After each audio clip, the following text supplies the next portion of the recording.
12 ಜಿಲ್ಲೆ ಮತ್ತು 106 ತಾಲೂಕುಗಳಿಗೆ ಚುನಾವಣೆ ಮುಖಾಂತರ ಅವೆಲ್ಲ ಘಟಕಗಳು ಅಸ್ತಿತ್ವಕ್ಕೆ ಬಂದಿದ್ದಾರೆ. ಆಗ ಅರ್ಹತೆಯನ್ನು ಪಡೆದಿದ್ದಂಥ ಘಟಕಗಳು ಈಗ ಈಗಾಗಲೇ ಅರ್ಹತೆಯನ್ನು ಪಡೆದಿದ್ದಾವೆ. ಮತ್ತೆ 10ನೇ ತರಗತಿ ಒಳಗಡೆ ಏನು ಸದಸ್ಯರಾಗಿ ಕೆಲವು ಘಟಕಗಳು ಅರ್ಹತೆಯನ್ನು ಪಡಿತಾವೆ, ಅವಕ್ಕೆ ಡಿಸೆಂಬರ್ ತಿಂಗಳಲ್ಲಿ ಚುನಾವಣೆಯನ್ನು ಮಾಡಲಾಗ್ತದೆ. ಈಗ ಸದಸ್ಯರಾಗಲಿಕ್ಕೆ ನವೆಂಬರ್ 10ನೇ ತಾರೀಕುವರೆಗೂ ಅವಕಾಶ ಇದೆ. ಮತದಾರರ ಅಂತಿಮ ಪಟ್ಟಿಯನ್ನು ದಿನಾಂಕ ನವೆಂಬರ್ 30ರಂದು ಪ್ರಕಟಿಸಲಾಗ್ತದೆ. ಡಿಸೆಂಬರ್ 9ನೇ ತಾರೀಕಿಂದ ಚುನಾವಣಾ ಪ್ರಕ್ರಿಯೆಗಳು ಪ್ರಾರಂಭ ಆಗ್ತವೆ. 9ನೇ ತಾರೀಕಿಂದ ನಾಮಪತ್ರವನ್ನು ಸಲ್ಲಿಸಬಹುದಾಗಿರುತ್ತೆ 10ವರೆಯಿಂದ 15ನೇ ತಾರೀಕು 3:30ವರೆಗೆ ನಾಮಪತ್ರವನ್ನು ಸಲ್ಲಿಸಬಹುದಾಗಿರುತ್ತೆ. 14ನೇ ತಾರೀಕು ಡಿಸೆಂಬರ್ ನಾಮಪತ್ರವನ್ನು ಪರಿಷ್ಕರಿಸಲಾಗ್ತದೆ.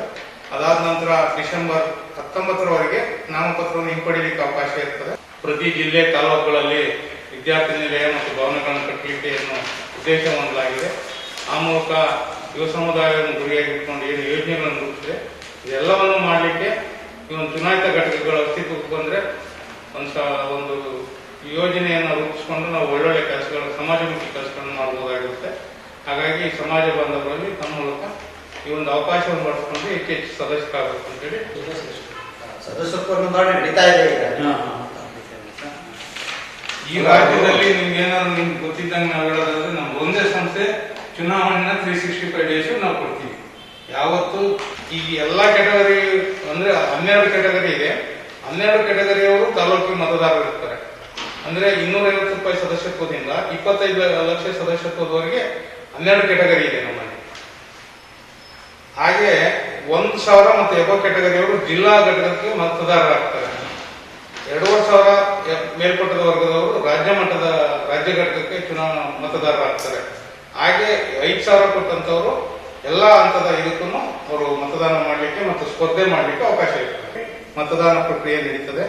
ಅದು ಮುಗಿದ ನಂತರ ಮತಗಳ ಎಣಿಕೆಯಾಗಿ ಫಲಿತಾಂಶವನ್ನು ಪ್ರಕಟಣೆ ಮಾಡಲಾಗ್ತದೆ. ಈಗಾಗಲೇ ಕೊಡಗು ಜಿಲ್ಲೆಯಲ್ಲಿ ಸುಮಾರು 860 ಸದಸ್ಯರು ಇದ್ದು ಮತದಾರರಿದ್ದು, ಇನ್ನೂ 140 ಸದಸ್ಯರಾದರೆ ನವೆಂಬರ್ 10ನೇ ತಾರೀಕರೊಳಗೆ ಈ ಜಿಲ್ಲಾ ಘಟಕಕ್ಕೆ ಚುನಾವಣೆಯನ್ನು ಮಾಡಲಾಗ್ತದೆ. ಹಾಗೆ ವಿರಾಜಪೇಟೆ ತಾಲೂಕಿನಲ್ಲಿ 109 ಸದಸ್ಯರಿದ್ದಾರೆ. ಇನ್ನು 191 ಸದಸ್ಯರು ಬೇಕಾಗ್ತದೆ. ಹಾಗೆ ಮಡಿಕೇರಿ ತಾಲೂಕಿನಲ್ಲಿ ಬರೀ 10 ಜನ ಇದ್ದಾರೆ. 290 ಸದಸ್ಯರು ಬೇಕಾಗ್ತದೆ. ಒಟ್ಟು ಈ 2 ತಾಲೂಕು ಮತ್ತು ಜಿಲ್ಲಾ ಘಟಕಕ್ಕೆ ಡಿಸೆಂಬರ್ 27ನೇ ತಾರೀಕು ಈ ಅರ್ಹತೆಯನ್ನು ಪಡೆದ ಚುನಾವಣೆಯನ್ನ ಮಾಡಲಾಗ್ತದೆ.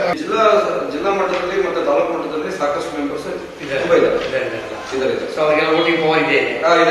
ಜಿಲ್ಲೆಯಲ್ಲಿ ಮತ್ತು ತಾಲೂಕಲ್ಲಿ ಇರೋದ್ರಿಂದ ಅದು ವೋಟಿಂಗ್ ಪವರ್ ಇದೆ.